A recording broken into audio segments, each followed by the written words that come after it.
મિત્રો અમે જઈ રહ્યા છીએ ભાઈબંધના ઘરે. તે ઘોડી એક લઈ આવ્યો છે, જોવા જઈશું આપણે. લોકમાં બન્યા રહેજો.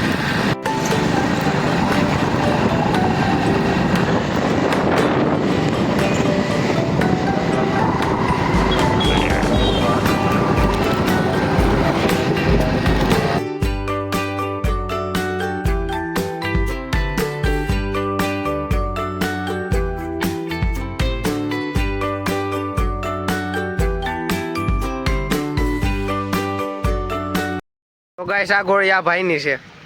અમારી છે ભાઈ, અનિકભાઈની એટલે અમારી.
તો હેલો મિત્રો, આજનો વ્લોગ આપણો અહીંયા લગીનો હતો. જો ગમ્યો હોય તો લાઈક અને સબસ્ક્રાઈબ જરૂર કરજો.